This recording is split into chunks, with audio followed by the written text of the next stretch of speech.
America के राष्ट्रपति Joe Biden सत्ता संभालते ही एक्शन में आ गए हैं। बाइडेन ने एक के बाद कई कार्यकारी आदेशों पर हस्ताक्षर करके पूर्ववर्ती डोनाल्ड ट्रंप के कई फैसलों को पलट दिया। इसी बीच बाइडेन ने प्रवासियों को राहत देने वाले कार्यकारी आदेश पर भी हस्ताक्षर किया है।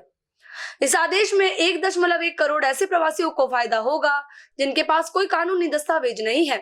इनमें करीब 5 लाख लोग भारतीय हैं। जो बाइडेन ने शपथ लेने के बाद सबसे पहले आव्रजन प्रणाली को पूरी तरीके से बदलने की शुरुआत की।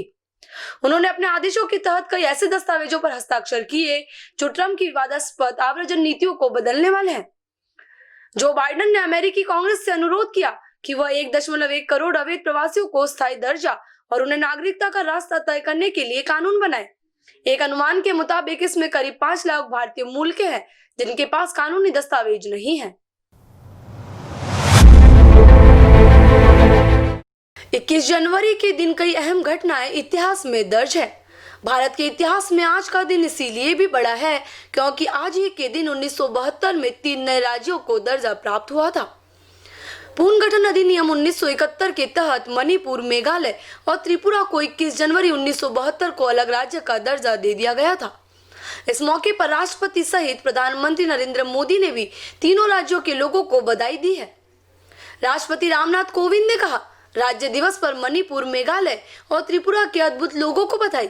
प्राकृतिक सुंदरता, समृद्ध इतिहास और जीवन संस्कृति के साथ धन्य ये राज्य आकर्षक है। वे विकास के पथ पर आगे बढ़ रहे हैं। मेरी तरफ से शुभकामनाएं। पीएम मोदी ने 3 ट्वीट किए। उनके पहले ट्वीट में कहा गया, मणिपुर के लोगों को राज्य दिवस की बधाई।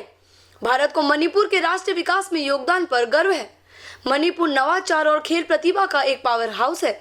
मैं राज्य को प्रगति की दिशा में अपनी यात्रा के लिए शुभकामनाएं देता हूं। पीएम मोदी ने अपने अगले ट्वीट में कहा, त्रिपुरा के लोगों को उनके राज्य दिवस के विशेष अवसर पर शुभकामनाएं। त्रिपुरा के लोगों की संस्कृति और गर्मजोशी प्रकृति की पूरे भारत में प्रशंसा की जाती है। राज्य ने विभिन्न क्षेत्रों में उत्कृष्ट प्रगति हासिल की है। ऐसी भावना कायम रहे। मेघालय की बहनों और भाइयों को उनके राज्य दिवस पर मेरी ओर से शुभकामनाएं। यह राज्य अपनी उल्लेखनीय दयालुता और भाईचारे की भावना के लिए जाना जाता है। मेघालय की युवा रचनात्मक और उद्यमी है। मेघालय की युवा रचनात्मक और उद्यमी है। आने वाले समय में राज्य प्रगति की नई ऊंचाइयों को छू सकता है। कोरोना टीकाकरण अभियान के दूसरे चरण में पीएम मोदी को भी कोरोना वैक्सीन लगाई जाएगी। इसी फेज में राज्यों के मुख्यमंत्रियों को भी कोरोना का टीका लगाया जाएगा। बताया जा रहा है कि आम लोगों में वैक्सीन के प्रति भरोसा कायम रखने के लिए पीएम मोदी और मुख्यमंत्री समेत तमाम नेता भी वैक्सीन लगवाएंगे।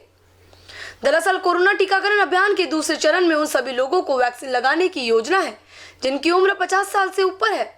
ऐसे में सभी मुख्यमंत्री, मंत्री, सांसद और विधायक जिनकी उम्र 50 साल से अधिक है को दूसरे चरण के दौरान कोरोना की वैक्सीन लगाई जाएगी। हालांकि कोरोना टीकाकरण का दूसरा चरण कब शुरू होगा, इस बारे में फिलहाल कोई जानकारी उपलब्ध नहीं है। इंग्लैंड के खिलाफ टेस्ट सीरीज से पहले टीम इंडिया को बड़ा झटका लगा है। पहले 2 टेस्ट से चोटिल की वजह से बाहर हुआ ये ऑलराउंडर इसके बाद अगले 2 टेस्ट में नहीं खेल पाएगा। वनडे और T20 सीरीज में भी उनके हिस्से लेने पर सस्पेंस है। इंग्लैंड की टीम भारतीय दौरे पर आ रही है जहां उसे सबसे पहले 4 मैचों की टेस्ट सीरीज में हिस्सा लेना है। इसके बाद 5 T20 व 3 वनडे मैचों की सीरीज खेली जाएगी। टेस्ट सीरीज की शुरुआत 5 फरवरी से होगी और पहले 2 टेस्ट मैचों के लिए टीम इंडिया की घोषणा कर दी गई है। इस टीम में इंजर्ड रविंद्र जाडेजा को जगह नहीं दी गई थी, लेकिन एक रिपोर्ट के मुताबिक वो इस टेस्ट सीरीज से बाहर हो गए हैं। इस टेस्ट सीरीज तक उनके पूरी तरीके से फिट होने की संभावना कम ही है और इसकी वजह से वो कोई भी टेस्ट मैच नहीं खेल पाएंगे। बीसीसीआई के एक अधिकारी ने द इंडियन एक्सप्रेस से बात करते हुए कहा कि जडेजा टेस्ट सीरीज से बाहर हो चुके हैं और उन्हें पूरी तरीके से ठीक होने में 6 सप्ताह से ज्यादा का समय लगेगा। उनकी हालत को देखते हुए ही सेलेक्टर्स कोई फैसला करेंगे कि वो समिति ओवर के प्रारूप में खेलेंगे या नहीं। इस बयान के बाद ऐसा लग रहा है कि वो वनडे व T20 सीरीज में खेल पाएंगे या नहीं, इसे लेकर कुछ साफ नहीं कहा जा सकता। रविंद्र जडेजा ऑस्ट्रेलिया के खिलाफ सिडनी टेस्ट मैच के दौरान चोटिल हो गए थे और उनका अंगूठा फ्रैक्चर हो गया था। शिवसेना ने पत्रकार अर्नब गोस्वामी की लीक व्हाट्सएप चैट पर सवाल उठाते हुए कहा है कि पुलवामा में हमारे सैनिकों की हत्या यह देशांतर्गत राजनीतिक षड्यंत्र था। शिवसेना ने Arnab Goswami chat leak case में बीजेपी पर सवाल उठाते हुए एक गंभीर आरोप लगाया है।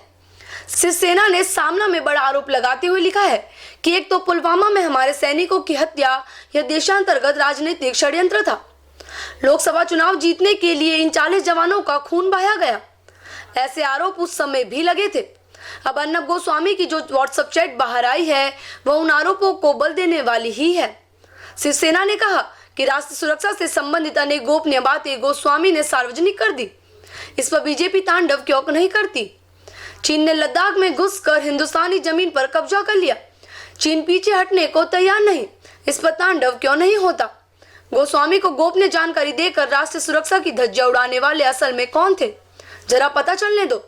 गोस्वामी द्वारा 40 जवानों की हत्या पर आनंद व्यक्त करना यह देश, देव और धर्म का ही अपमान है। सामना ने बीजेपी को आड़े हाथ लेते हुए लिखा है कि जो बीजेपी तांडव के विरोध में खड़ी है वही भारत माता का अपमान करने वाला उस अर्नब गोस्वामी के संबंध में मुंह में उंगली दबाकर चुप क्यों बैठी है?